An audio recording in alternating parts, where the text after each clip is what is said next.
सरकारी प्लान में आप सभी का स्वागत है दोस्तों मेरा नाम है शिव और मैं अभी पावर ग्रिड में अप्रेंटिस कर रहा हूँ, डिप्लोमा अप्रेंटिस इलेक्ट्रिकल ट्रेड से। चलिए हमारे दोस्त के बारे में जानते हैं। हेलो दोस्तों, मेरा नाम है अक्षय और मैं कर रहा हूँ अप्रेंटिसशिप, वो भी ग्रेजुएट बेस से इलेक्ट्रिकल इंजीनियरिंग में। दोस्तों आज हम लोग इस टॉपिक पे चर्चा करने वाले हैं कि पावर ग्रिड में अगर आप अप्रेंटिस करना चाहते हो, अगर आप भी पावर ग्रिड में अगर अप्रेंटिस करना चाहते हो तो उसके लिए क्या रिक्रूटमेंट का प्रोसेस है, क्या सिलेक्शन का प्रोसेस है, कैसे कैसे आपको इसमें आप आने के लिए आपको फॉर्म फिलअप करना होगा, तो वो सभी जानकारी हम आपको इस वीडियो में बताने वाले हैं। तो दोस्तों रिक्रूटमेंट प्रोसेस जिसका सबसे पहला जो स्टेप है वो है आपको जब क्या कहते हैं रिक्रूटमेंट निकलना, रिक्रूटमेंट नोटिफिकेशन। तो हर रीजन अपने अकॉर्डिंग हो सकता है एक साथ या हो सकता है अलग अलग भी, अपने जितना अपने रीजन में जितना उसको ज़रूरत रहता है कि मुझे इतना अप्रेंटिस चाहिए, तो उसके आधार पे वो अपना रिक्रूटमेंट का नोटिफिकेशन निकालता है कि मुझे इतना चाहिए। दोस्तों या इसमें आपको फॉर्म फिलअप करने के लिए आपको डिप्लोमा वाले, बीटेक वाले और एचआर वाले एलिजिबल होते हैं। डिप्लोमा में इलेक्ट्रिकल, सिविल भी एलिजिबल होते हैं और कभी कभी ऐसा होता है कि इलेक्ट्रॉनिक्स वाले को भी कुछ जगह पे एलिजिबल होते हैं और एचआर का भी पोस्ट होता है। और बीटेक में भी सेम चीज़ होता है, इलेक्ट्रिकल और सिविल, और इसके बाद आप उसमें भी एचआर होता है, शायद ग्रेजुएट एचआर, उसको भी एलिजिबल रहता है। इसके बाद का आपको एप्लीकेशन फ़ीस के बारे में हमारे दोस्त बताएंगे। इसकी एप्लीकेशन फ़ीस नहीं होती है, आपको जस्ट फॉर्म भरना होता है पोस्ट के अकॉर्डिंग। अगर आपने फॉर्म भर दिया है तो बहुत अच्छी बात है। अभी रिसेंट ही आया था कुछ दिनों पहले ही इसका एप्लीकेशन फॉर्म भरना बहुत इजी होता है। कहीं पे भी आप यूट्यूब पे सर्च कर लेंगे तो आपको मिल ही जाएगा कैसा भरना है। तो इसके बाद अगर आपका फॉर्म सिलेक्ट होता है तो यहाँ से हम बता सकते हैं आपको सिलेक्शन प्रोसेस क्या होती है। अगर आपका फॉर्म जैसे आपने फिल कर दिया है तो पहले तो उसका स्क्रूटनाइजेशन होता है। यहाँ मतलब आपके फॉर्म में अगर कोई कमी या खामी रही तो आपका फॉर्म छट जाएगा। उसके बाद अगर आपका फॉर्म सब कुछ सही है तो उसके बाद आपको मेरिट बेसिस पे एक मेरिट लिस्ट बनाई जाती है, जिसमें होता ये है कि मेरिट लिस्ट के अकॉर्डिंग आपको सभी लोगों को सिलेक्ट किया जाता है और जितनी वैकेंसीज होती है उतने टॉप कुछ लोगों को, मतलब जैसे 30 वैकेंसीज है तो टॉप 30 को पहले प्रायोरिटी दी जाती है सिलेक्शन के लिए, अप्रेंटिसशिप के पोस्ट के सिलेक्शन के लिए। ठीक है, इसके बाद कि अगर आपने फॉर्म भर दिया है और अगर आप सिलेक्ट हुए हैं तो आपको एक मेल आएगा और सिलेक्शन इस बेसिस पे होता है कि आपके डिप्लोमा या डिग्री के बाद कितने % रहे हैं, उस बेसिस पे आपका सिलेक्शन होता है। उसी के बाद जैसे ही आपको मेल आएगा सिलेक्शन होने के बाद तो उसमें आपको मेडिकल सर्टिफिकेट की एक अटैचमेंट मांगी जाती है, जहाँ कि आप मेडिकल फिट है इस चीज़ का एक सबूत मांगा जाता है। तो फिर जैसे ही आपको सिलेक्शन हो गया है, मेडिकल सर्टिफिकेट आपने ले लिया है, तो उसके बाद आपको बुलाया जाता है डॉक्यूमेंट वेरिफिकेशन के लिए। डॉक्यूमेंट वेरिफिकेशन के वक्त ही आपका शायद इंटरव्यू हो सकता है। इंटरव्यू होने के चांसेस बहुत कम होते हैं, पर अगर आपने ग्रेजुएशन से पोस्ट, मतलब ग्रेजुएशन के बेसिस पे अगर पोस्ट भरा है तो आपका इंटरव्यू होने के चांसेस बने रहते हैं। अगर आपने इंटरव्यू क्रैक कर लिया है, जो कि ज़्यादा कुछ टफ होता नहीं है, तो उसके बाद आपका डॉक्यूमेंट वेरिफिकेशन होता है। और डॉक्यूमेंट वेरिफिकेशन के वक्त आपको 2 या 3 चीज़ें बहुत ध्यान से रखनी है कि आपकी मार्कशीट, मतलब डॉक्यूमेंट वेरिफिकेशन के पहले ही आपको सब कुछ बताया जाता है कि कौन से डॉक्यूमेंट्स लाने हैं आप जब डीवी के लिए आ रहे हैं तब, और उसी के साथ उन्हीं डॉक्यूमेंट का एक जेरोक्स का सेट भी आप कैरी करेंगे एक्स्ट्रा में तो बहुत अच्छा रहेगा। डॉक्यूमेंट वेरिफिकेशन के वक्त वो लोग ज़्यादातर जो जेरोक्स है वही रखते हैं, सिर्फ चेक करते हैं कि आपने ओरिजिनल लाया है या नहीं लाया है। और मेडिकल सर्टिफिकेट जो आप लेके जाते हैं वो लोग ओरिजिनल रखते हैं जो भी डॉक्यूमेंट वेरिफिकेशन कर रहे हैं। इसके बाद होता है इंटरव्यू तो मैं बता ही चुका हूँ कि बहुत इजी होता है, बस यही है। और अगर आपने कास्ट के बेसिस पे अगर फॉर्म भरा है तो कास्ट सर्टिफिकेट ले जाना बिल्कुल ना भूलें। कास्ट सर्टिफिकेट बहुत अहम रोल अदा करता है डॉक्यूमेंट वेरिफिकेशन के वक्त। उसके बाद होता है ये सब चीज़ें अगर आप पार कर चुके हैं तो इसके बाद होता है आपका एग्रीमेंट, और एग्रीमेंट का मेरे दोस्त शिव बताएंगे। दोस्तों मैं इससे पहले इसके आगे सिलेक्शन प्रोसेस, आगे का प्रोसेस बताने से पहले मैं बताना चाहूँगा तो मेडिकल सर्टिफिकेट बनाने के लिए आपको बहुत ज़्यादा टेंशन लेने की जरूरत नहीं। किसी भी MBBS डॉक्टर से आपको बस इतना लिखवा लेना है कि हाँ भाई मैं मतलब मेडिकली पूरा फिट हूँ, बस इतना सा बहुत ज़्यादा ही मतलब किसी भी आप सरकारी हॉस्पिटल से या फिर MBBS डॉक्टर से बनवा सकते हैं, ठीक है, बहुत सिंपल है। उसमें आपको मेडिकल वो दिया रहेगा, फॉर्म जो रहता है मेडिकल फिटनेस का वो भी दिया रहेगा, नहीं तो आप नॉर्मल आप जो है किसी डॉक्टर से लिखवा सकते हैं, कोई इशू नहीं है, बहुत ज़्यादा इसमें मेडिकल सर्टिफिकेट का।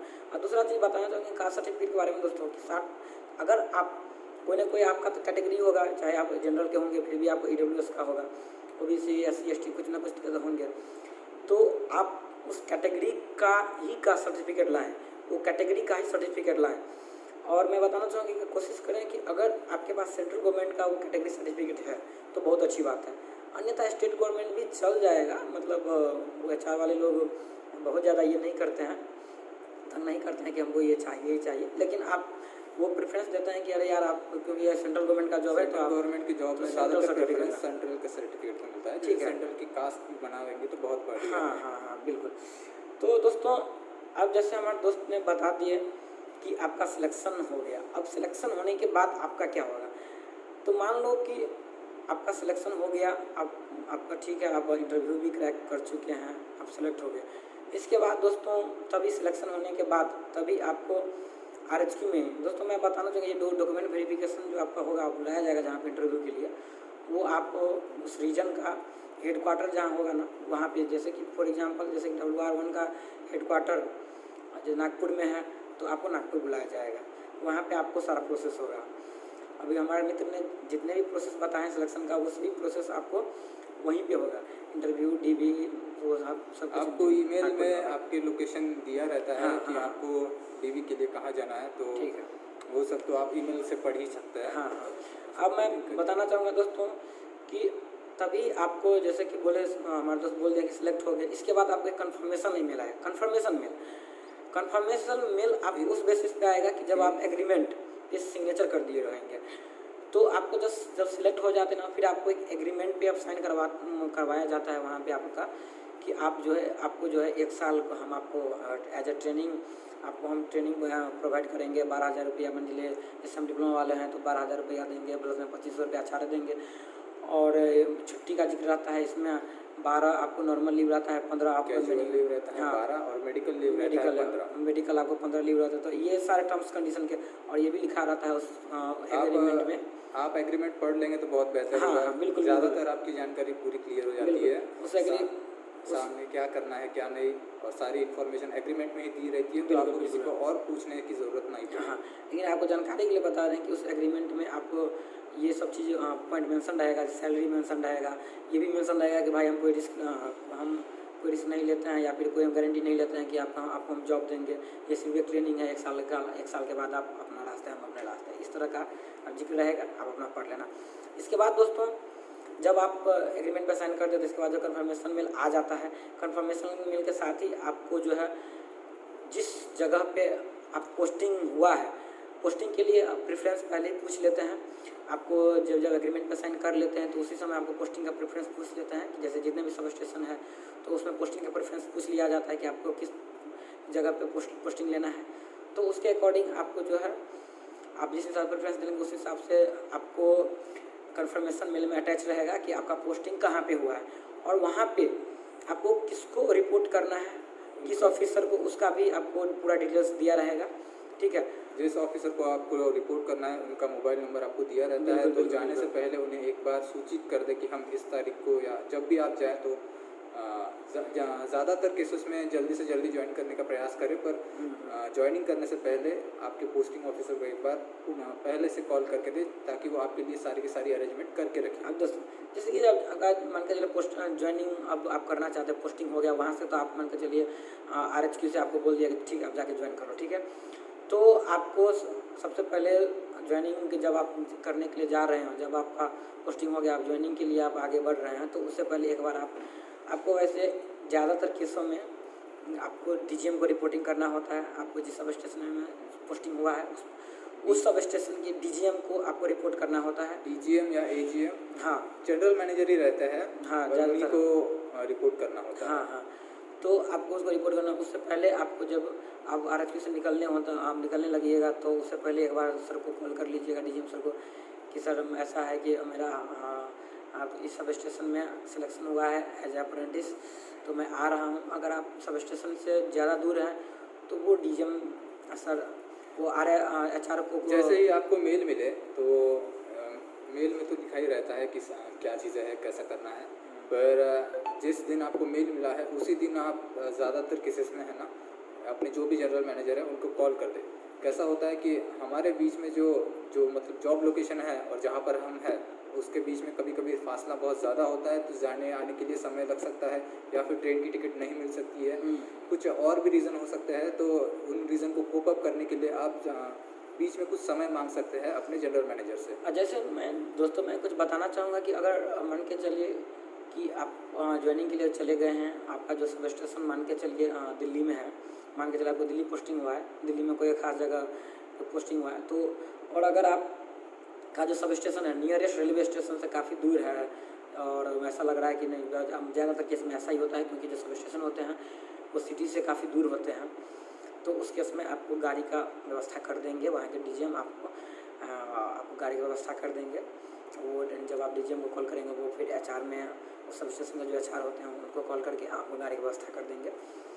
तो और इसके बाद आपको जब आप पहुंच जाते हैं सब स्टेशन, तो आप जब रिपोर्ट करते हैं डीजीएम को, तो सबसे पहले डीजीएम सर आपको HR फॉरवर्ड करते हैं। HR में आपको फॉरवर्ड करते हैं कि जाओ जो वहाँ के HR हैं वहाँ पे जाओ, और वहाँ पे यहाँ पे आने के बाद भी आपको एक एग्रीमेंट आपको एक बना के देना होना है खुद से। अब एक एग्रीमेंट इस चीज़ का तो नहीं, उसे एप्लीकेशन कर सकते हैं कि हम आज से ज्वाइन कर रहे हैं, आज से हम उसमें ज्वाइन कर रहे हैं, डेट लिखना पड़ता है हाँ, इस और चीज़ का अपनी कुछ ये रहती है जानकारी, स्वयं जानकारी, जो भी है, नाम, आप कहाँ से आया और किस पोस्ट पर आया है और कब ज्वाइन कर रहे हैं, ये बस लिखना होता है उसमें। हाँ, ये सब आपको फॉर्मेलिटीज पूरा करना पड़ेगा।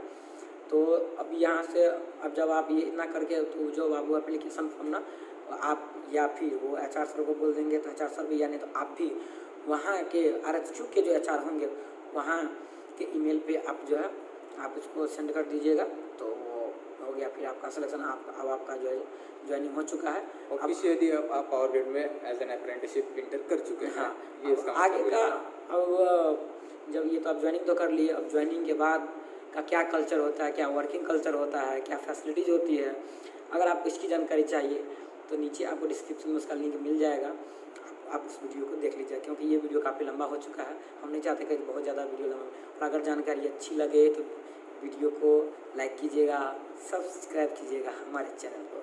Thank you.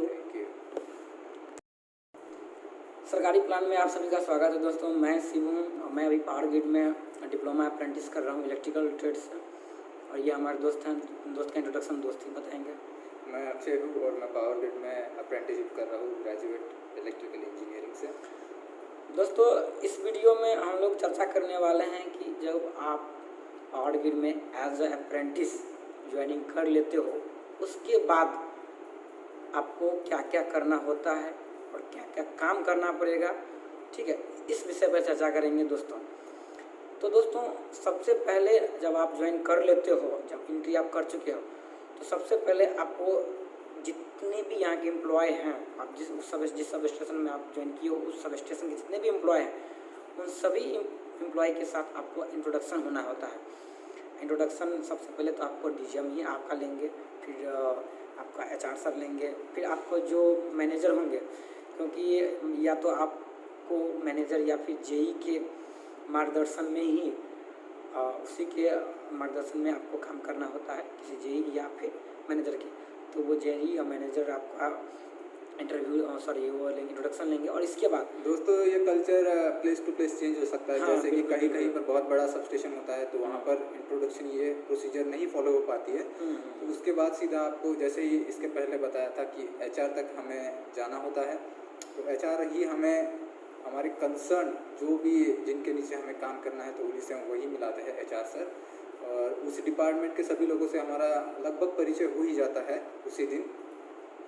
उसके बाद की प्रोसेस ये है कि HR सर हमें बताते हैं कि कितने डिपार्टमेंट्स हैं पूरे पावर ग्रिड में, जहाँ पर हमें काम करना है, और डिपार्टमेंट की जो भी विशेषताएं होती है, जो भी उसका डिटेल्स होती है, वो एचआर सर ही बता देते हैं ज़्यादातर केसेस में। इंट्रोडक्शन जो भी होता है पावर ग्रिड का, वो ज़्यादातर केसेस में एचआर ही बता देता है पूरी तरीके से।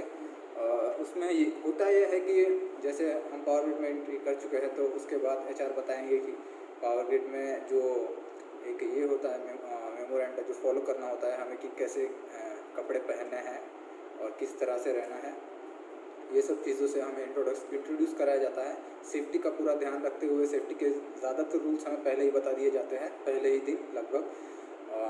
और उसके बाद बताते हैं सामने बढ़ते हुए डिपार्टमेंट्स की ओर। तो पावर ग्रिड में ज़्यादातर नहीं, 3 ही डिपार्टमेंट होते हैं। पहला होता है सबस्टेशन, दूसरा होता है TLM जिसे ट्रांसमिशन लाइन मेंटेनेंस कहते हैं, और तीसरा होता है TLC। सबस्टेशन में जैसे आते हैं तो सबस्टेशन का ज़्यादातर हिस्सा आप शिव से सुनेंगे। दोस्तों, जैसे कि हमारे दोस्त बताए हैं कि 3 डिपार्टमेंट होते हैं, तो चलिए हम सब स्टेशन डिपार्टमेंट पर हम चर्चा करेंगे। दोस्तों, सब स्टेशन डिपार्टमेंट मतलब आपको जो डिपार्टमेंट अलॉट होगा, जो आपको सब स्टेशन में जब आप एचआर सर ही आपको मतलब डिपार्टमेंट अलॉट करते हैं कि आपको इस डिपार्टमेंट में काम करना है, जाओ आप मतलब इस क्या कहते हैं TLC के मैनेजर या फिर TL। तो दोस्तों, सब स्टेशन में मेनली आपको जो एचआर वाले होंगे, वो एचआर वाले का सिर्फ सब स्टेशन ही मिलता है, बाकी कोई डिपार्टमेंट नहीं मिलता है जो एचआर से किए होंगे, ठीक है। और बाकी अगर आप ITI या फिर डिप्लोमा या फिर BTech वाले हैं, तो उनको तीनों डिपार्टमेंट से कोई मिल सकता है, ठीक है। तो सब स्टेशन में आपको क्या क्या वर्किंग आपको प्रिंसिपल है, क्या क्या वर्किंग कल्चर है, ये सब मैं बता रहा हूँ आपको। सबसे पहले तो आपको जब सब स्टेशन में आपको अलॉट किया जाएगा, तो आपको उसका SLD बताया जाएगा, सिंगल लाइन डायग्राम। उस हर सब स्टेशन का एक सिंगल लाइन डायग्राम होता है, तो आपको उस सब स्टेशन का सिंगल लाइन डायग्राम या तो एचआर सर या नहीं तो जो आपका मैनेजर होंगे, वो आपको पहले सिंगल लाइन डायग्राम, क्योंकि आप कहीं पे सिंगल लाइन डायग्राम करने का मतलब होता है कि उस सब स्टेशन का स्ट्रक्चर, उस सब स्टेशन का स्ट्रक्चर की वो सब स्टेशन एक्चुअली वर्क कैसे कर रही है, तो आपको पहले सिंगल लाइन डायग्राम बताना बहुत ही ज़्यादा ज़रूरी है, ठीक है।